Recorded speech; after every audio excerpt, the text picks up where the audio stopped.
Hello friends, welcome to PCS solution. तो चलिए शुरू करते हैं हम अपने करंट अफेयर्स की सीरीज का अपना आज का ये अंक। आज का हमारा पहला प्रश्न है, जलवायु अनुकूल खेती अभियान के तहत केंद्र सरकार द्वारा बिहार में कितने जिलों का चयन किया गया है। इस प्रश्न का सही उत्तर है 10 जिलों का। 64वीं नेशनल शूटिंग चैंपियनशिप में बिहार के किस खिलाड़ी ने 2 स्वर्ण पदक जीता है। श्रेयसी सिंह। ये बिहार के जमुई की विधायक हैं और पाटियाला में आयोजित 64वीं नेशनल शूटिंग चैंपियनशिप में इन्होंने 2 स्वर्ण पदक जीते हैं। बिहार में सुशासन सूचकांक की समग्र रैंकिंग की ग्रेड बी में कौन सा रैंक प्राप्त किया है। 6ठा स्थान। देश में सबसे लंबा सड़क पुल किस नदी पर बन रहा है। इस प्रश्न का सही उत्तर है कोसी नदी पर। ये जो सड़क पुल है ये कोसी नदी पर प्रस्तावित किया गया है और इसकी लंबाई 10.2 किलोमीटर होगी, जो सुपौल से लेकर मधुबनी के बीच बनाया जाएगा। वित्त वर्ष 2021-22 के लिए बिहार का अनुमानित राजस्व अधिशेष क्या है। 9,196 करोड़ रुपए। बिहार बजट 2021-22 में पटना मेट्रो रेल के निर्माण के लिए कितनी धनराशि आवंटित की गई है। 11,165.96 करोड़ रुपए। वित्त वर्ष 2021-22 के लिए बिहार का अनुमानित राजस्व घाटा कितना है। इस प्रश्न का सही उत्तर हो जाएगा 2.97%, लगभग 22,511 रुपये। दोस्तों, हमने अपने इस सीरीज़ में कुछ प्रश्न बिहार स्पेशल लिए हैं क्योंकि ये जो सीरीज़ है ये बीपीएससी और बिहार से रिलेटेड कुछ एग्ज़ाम्स को फोकस में रखकर बनाई गई है। बाकी क्वेश्चंस अदर एग्ज़ाम्स के लिए भी उपयोगी सिद्ध होंगे। तो चलिए बढ़ते हैं अपने अगले प्रश्न की ओर।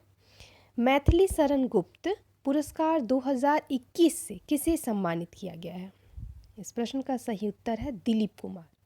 यहाँ मैं थोड़ा इस प्रश्न के बारे में आपको बताना चाहूँगी। ये जो दिलीप कुमार हैं ये रेलवे बोर्ड के कर्मचारी हैं और ये जो सम्मान है मैथिली शरण गुप्त सम्मान, ये रेलवे बोर्ड द्वारा ही दिया जाता है। इनकी रचना अप डाउन में फंसी जिंदगी के लिए उन्हें यह सम्मान दिया गया। इसी नाम से एक और सम्मान है जो राष्ट्र कवि मैथिली शरण गुप्त पुरस्कार है और मध्य प्रदेश सरकार के द्वारा दिया जाता है और 2021 में इसे मैत्रेयी पुष्पा को दिया गया है। इसलिए अगर एग्जाम्स में ऐसे क्वेश्चन आते हैं तो आप इसे ध्यान में रखेंगे। बिहार सरकार द्वारा 2021-22 में किस मद में सर्वाधिक राजस्व आवंटन किया गया है। यह शिक्षा का मद है, लगभग 17% का आवंटन किया गया है। बच्चों के कुपोषण की स्थिति में बिहार का कौन सा स्थान है। दूसरा स्थान है, पहला स्थान महाराष्ट्र का है। 8 जनवरी 2022 को राष्ट्रीय सांख्यिकी कार्यालय ने 2021-22 के लिए देश की रियल जीडीपी दर कितना रहने का अनुमान लगाया है। तो 9.2%। नई राष्ट्रीय शिक्षा नीति 2020 की घोषणा कब की गई। 29 जुलाई 2020 को। इसके पहले जो शिक्षा नीति है 1968 की शिक्षा नीति और 1986 की शिक्षा नीति आई थी। अब यह 2020 में नई शिक्षा नीति आई है जिसमें 5+3+3+4 का पैटर्न लागू किया जाएगा और इस शिक्षा नीति को लागू करने वाला सबसे पहला राज्य जो है वह हिमाचल प्रदेश बना है, जबकि दूसरा नंबर मध्य प्रदेश का है। नई शिक्षा नीति पर जीडीपी का कितना भाग खर्च किया जाएगा। तो नई शिक्षा नीति पर जीडीपी का 6% भाग खर्च किया जाएगा, जबकि वर्तमान में 4.43% भाग खर्च किया जा रहा है। कोविड-19 वैक्सीन हेतु गठित अधिकार पैनल का अध्यक्ष किसे बनाया गया है। आर.एस. शर्मा को। दिसंबर 2021 में भारत ने AK-203 असॉल्ट राइफलों की खरीद के लिए किस देश के साथ समझौता किया है। इस प्रश्न का सही उत्तर हो जाएगा रूस के साथ। रूस के साथ इन राइफलों की खरीद के लिए समझौता किया गया है। 16वां G20 शिखर सम्मेलन 2021 का आयोजन कहाँ किया गया। इटली में, इटली के रोम शहर में 30 से लेकर के 31 अक्टूबर के बीच G20 शिखर सम्मेलन का आयोजन किया गया और 16वें G20 शिखर सम्मेलन का आयोजन किया गया और इसकी थीम थी पीपल, प्लैनेट एंड प्रोस्पेरिटी। चलिए बढ़ते हैं अपने अगले प्रश्न की ओर। दूरसंचार क्षेत्र में FDI की सीमा को कितने प्रतिशत तक बढ़ा दिया गया है? तो दूरसंचार क्षेत्र में एफडीआई की सीमा को 100% कर दिया गया है, अर्थात प्रत्यक्ष विदेशी निवेश के रास्ते को पूरी तरह खोल दिया गया है, जबकि बीमा क्षेत्र में इसे 49% से बढ़ाकर 74% तक कर दिया गया है। भारत सरकार ने विश्व बैंक के साथ किस राज्य में स्वास्थ्य सेवाओं के विकास के लिए $32 मिलियन के ऋण समझौते पर हस्ताक्षर किया है?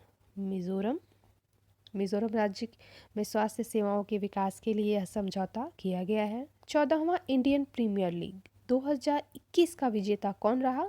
Chennai super Kings. इन्होंने कोलकाता नाइट राइडर्स को हराया था। टोक्यो ओलंपिक खेलों का शुभंकर कौन था?